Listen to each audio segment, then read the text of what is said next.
Three Religious Rebels, Part 3, Stephen, Chapter 4. This chapter is entitled, The Problem Becomes More Complicated. Stephen Harding's heart had been wrenched that day, just as it had been wrenched those other days on which he had said farewell to little groups of men he had trained to be gallant to God. But a few weeks later, when he took down the map and placed an inked X to the north and printed in Clairvaux, he breathed more easily. The four spokes of Gaudry's wheel were now complete. Citeaux was circled by daughter houses. Stephen could look north, south, east, and west, and no matter which way he turned, he would be facing some of his men. But then, just as he began to breathe more easily, he was forced to catch his breath. An unexpected but very welcome visitor came one day in the person of his quondam fellow pilgrim, Peter. It was not raining, but the monk from Cluny claimed to be drenched. He said it was his only excuse for stopping. When the abbot felt of his clothes, Peter smiled and said, "Sun-drenched, Reverend Father. I need the shade of Citeaux for a few hours." Stephen tried to persuade him that he needed it for a few days, but Peter's only reply was, "Get behind me, Satan." The monk from Cluny warmly congratulated Stephen on the success he was having at Citeaux. He told him that the world had stopped laughing and had begun to marvel. Nothing like it had happened in the history of the province. Burgundy was dazed. Only 5 short years ago, she had predicted the death and the burial of the fanatic in the woods. Now she had to witness the growth and diffusion of the very group she had expected to dwindle and die. Citeaux was still the talk of the duchy, but the tone of the conversation had greatly changed. When Stephen showed him the map, Peter nodded approvingly and said, "You will grow. Yes, you will grow." The friends were having a delightful visit until Peter said, "I suppose you will be Grand Abbot of all these houses." It was then that Stephen Harding caught his breath. He had not thought of this. "You've given me something to think about, Peter," he said slowly. "I do not want to be Grand Abbot." "Why? Because it would make you like Cluny?" "No, because it would make me unlike St. Benedict. He legislated for a single monastery, not for an order, and you're growing into an order." "I know it, but it's going to be a Benedictine order. The saint legislated for a single monastery, as you say, but his plan of absolute self-government is clear." "Don't be foolish, Stephen," retorted Peter. "You can't reconcile the irreconcilables. Either your daughter houses are going to be dependent, or they are not going to be daughter houses. And Citeaux is either going to be supreme, or she is not going to be mother. Cluny has solved the problem that faces you. Her ruler is Grand Abbot. The superiors of all daughter houses are priors, subject to him. Therefore, we have extended the patriarchal form that St. Benedict planned for a single monastery to the whole host of family houses." "You have destroyed Benedict's patriarchal form, you mean, and you set up an absolute monarchy." Peter made an attempt to protest, but the abbot continued.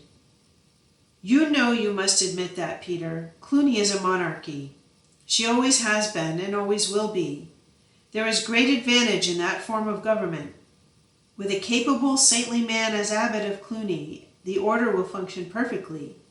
You have a union and a unity impossible under any other form of government.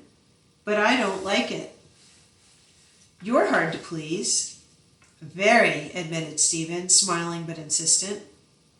"I have 2 big objections to a monarchy. It places too much power in the hands of one man, and it is not Benedictine." "Well, if you don't adopt it, your reform is going to fail. Divide and conquer is more than an axiom. It is a whole plan of campaign. Diffusion is always dangerous, Stephen. Wise mothers always tie young children to their apron strings. Let your daughters go their way, and away will go your reform." "I know it," said Stephen with a frown. "Concentration is one secret of power and success. Diffusion always lessens fervor and ultimately leads to failure. Clooney survives and survives well, and yet I can't adopt her system." "Then how in the world are you going to keep the next generation of Cistercians from being merely white Benedictines, or if you prefer it, Cluniacs not in black? You've got something unique here. You've done what no one but yourself thought possible." "You admit it?" asked Stephen with a trace of a smile. "Oh, all of us who are honest must admit it, but that's not my point. My point is that you should hold on to what you have. You should perpetuate it. And the only way you can do that is by tying your daughters to your apron strings. Everything has a tendency to go down. Man is no exception. I don't mean the physical man, I mean the spiritual one. Now, how are you going to keep your daughter houses and your granddaughter houses from forgetting the poverty, simplicity, the silence, the solitude, the rigid regularity of Citeaux? You simply can't do it unless you become a monarch." "Well, Peter, I'll not become a monarch, and I will find a way to keep my daughters and their daughters from being wayward." "How can you?" But there Peter stopped and laughed. "You've been doing such amazing things already that I guess I had better hold my tongue." "I'm glad you loosened it, Peter. You've helped me see how complicated my problem really is. A wise general learns the strength of his enemy. Yes, you've opened my eyes by loosening your tongue. You've presented me with a seeming impossibility. I want every daughter house of Citeaux to be absolutely self-governing, for that is what St. Benedict demands. And yet I want them to be daughters of Citeaux. How can I wed dependence and independence?" "I'm glad it's not my problem," said Peter, "but don't despair. You've made black white already," and he touched his own in the abbot's habit. "You've made the ancient modern and the modern ancient. You've made the letter of the law its spirit and the spirit of the law its letter. I'm beginning to suspect you're a magician." "And I'm beginning to suspect that I'm a bewildered and very befuddled monk. You've given me enough matter for wrinkles as deep as the bone. How can I keep my daughters from running away and yet not behave as a domineering, tyrannical mother?" "You're not going to give me wrinkles, Stephen. I was never good at riddles, and I've shied from the impossible all my life. I hate to leave you to your problem, but I know I couldn't help you, no matter how much I worried over it. I'm not the planner you are, but I'll remember you in some of those rosaries I say every day." For weeks after Peter left, Stephen's brow was wrinkled. He became the rationalist again, the man who looked through facts to get at principles. Other reforms had flourished, then faded. He was determined to discover why. Peter had given one reason when he spoke of the innate tendency downwards that is in every man. What is true of individual men would be true of individual monasteries, he argued. How could he keep his new houses on the level of old Citeaux? How could he check that innate tendency downwards and yet not disturb the individual's independence? He took his problem to Alberic, but for once his old friend was silent. He took it to the church, but neither the tabernacle nor the crucifix spoke to him as yet. For months and months he thought and prayed and thought. Then it came. When it came, it seemed so simple that he feared it would not work. It seemed so obvious that he marveled that he had not thought of it before. He wrote his ideas in longhand and read his plan. It seemed so easy a solution that he wondered if it was really the answer. He took down his map and studied it. Lines were drawn from house to house to show their relations. It seemed the most natural thing in the world. Why hadn't someone thought of it before? Could there be something he was missing? I wish I had Peter here to argue it out, he thought. And close on this came the realization. If I can't have Peter, I can find as good, if not better. He did. In 1116, he summoned the 4 abbots of Citeaux's 4 daughter houses. If 2 heads are better than 1, then 4 heads should be better than 2, thought Stephen. But he did not get 4. Only 3 came, for Bernard of Clairvaux was too ill to attend. Before Bertrand, Hugh, and Arnold, Stephen laid his plan. They understood his antipathy toward monarchy and his desire for the patriarchy of St. Benedict, and also his hope to bind the houses together in some sort of union. Then he outlined the idea, which appealed to him as highly practicable. It was this. Each house was to be autonomous. Moremond was to be Moremond and not a subject to Citeaux. Pontigny was to be independent Pontigny and not an appendage, so also for Clairvaux and La Ferté. That was what St. Benedict prescribed. But to keep Pontigny from being different from Citeaux, to keep La Ferté from having customs at variance with those at Citeaux, to keep Moremond from introducing compromises and Clairvaux from countenancing mitigations, all 4 houses must be bound to Citeaux. Let the bond be that of charity, a mutual charity, manifested in mutual supervision. He then explained what he meant by this. The abbot of Citeaux would visit his daughters once every year, not to interfere in purely temporal affairs, not to administer the estate, not to dispose in any way of the personnel of the community, not to do anything but to see that the daughter was staying true to the family traditions. Hugh asked, "Suppose a difference of opinions should arise, what then? Charity is the bond, I know, and charity covers a multitude of sins. But suppose La Ferté should deny that she was sinning, and Pontigny should insist she was. Or suppose Clairvaux disagrees with Moremond. Is Citeaux to be the final court of appeal? And what if all the daughters disagree with the mother? In other words, Reverend Father, where is authority vested? The natural place would seem to be Citeaux. But if you do that, then despite your bond of charity, expressed in mutual supervision, you have another monarchy, a Cluny with a Cistercian fraile." Stephen shook his head and drummed on his desk. "I thought my plan was too simple. Pontigny has seen deeper than Citeaux. You are right, Hugh. Authority must be vested in somebody, and that somebody must not be Citeaux. How are we going to get around that?" There was silence for a while. "There must be a final court of appeal," mused Stephen. "Why can't it be Citeaux?" asked Arnold. "Because, as Pontigny has pointed out, we would then be Cluny with a false face." There followed a few other suggestions, but none of them satisfied. Either they ultimately came down to a monarchy, or they did not represent a court of final appeal. At length, Bertrand said, "Your ground plan is sound, Reverend Father. Mutual charity can be the bond, and utter independence can be had by each individual house. Your idea of mutual supervision is sound too. That will keep us all like Citeaux.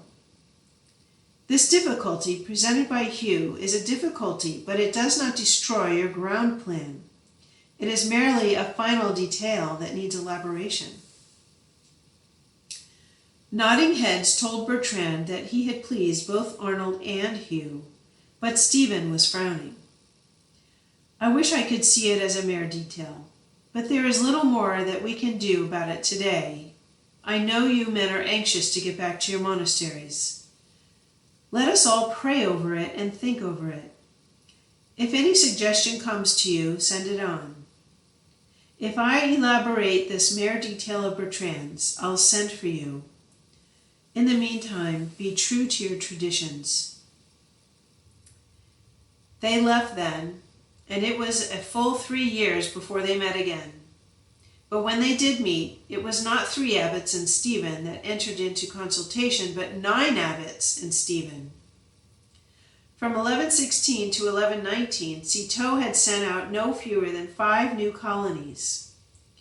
How exactly Felix's words were being fulfilled? Citeaux was swarming, and her abbot was busier than any bee. He trained novices, chose groups for new foundations, selected superiors, arranged locations, and ruled Citeaux. In the midst of all these activities, he found time, somehow or other, to elaborate the mere detail, as Bertrand called it. And it was this elaboration that gave the world the masterpiece of monastic legislation, Stephen Harding's justly famed Charter of Charity. This he laid before the assembled abbots. The veterans from La Ferté, Mormont, and Pontigny enjoyed the expressions of warm enthusiasm of the younger members of the assembly for the first part of the document. This described the plan as they had heard it at their last meeting. Each monastery was an individual family under its father, and yet each house was in a certain sense under the abbot of the mother house whence she sprang. He was the father immediate, who was to visit his daughter annually to see that she was manifesting every family trait. But what the veterans were anxious about was the second part. Could it really solve Hugh's problem, provide for both unity and freedom? When they read it, they were silent. It seemed unbelievable. Stephen had done it again. He had united dependence and independence. Hugh of Macon chuckled as he pointed out the passage to Bernard of Fontaine. "I am responsible for this," he said. 3 years ago I proposed what looked like an insurmountable difficulty. I wanted authority vested in someone, and I said, if that someone was Citeaux, then we are a monarchy. Look at the solution.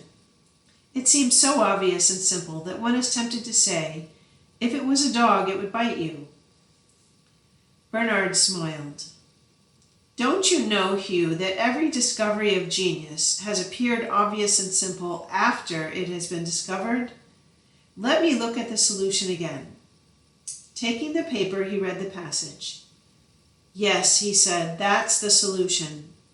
Stephen places supreme authority in the hands of a body, not of an individual. He wants all the abbots assembled in general chapter to be the final court of appeal. That certainly is avoiding a monarchy, isn't it? Now, why couldn't I have thought of that 3 years ago? Exclaimed Hugh. The 3 of us were sitting here, Arnold, Bertrand and myself. There was Stephen. I proposed the problem. I said, if we place all the authority in your hands, we have a monarchy, which we don't want. Now, why couldn't I have gone on and said, let us place it all in our hands and we'll have an aristocracy, which we do want? Simply because you're not a genius, Hugh. Then you admit that this is a stroke of genius? Who would dare deny it? Stephen? Bernard's large eyes danced with merriment. You sound put out that he should deny it. Don't you know the man's humility? He'll most likely beg our pardons for having been so stupidly slow. Just then Stephen came in. The 10 abbots sat around a long table. With care and precision, Stephen explained every line of his charter. It was to create a new order in which the legislative, judicial, and coercive powers were to be placed not in any one individual, but in the moral person constituted by all the abbots assembled in general chapter. It was to be an order in which every house was to be absolutely autonomous, yet under the supervision of one whose duty it would be to see that the customs of Citeaux were observed. It was to be an order whose members were bound to their local abbot by the bonds of filial love, to their fellow members by the bonds of brotherly love, and to the mother house and all other houses by the bonds of mutual love. Then Stephen defined very clearly the duties of the fathers immediate. Again and again he insisted that they were not to rule the house they visited. They were merely to make a paternal call to see that the rule was being observed in the manner of Citeaux. Finally, he read the stipulations governing the general chapter. They were few but stringent. It was to be held once a year. All were to be present. Only the gravest of grave excuses would exempt any abbot.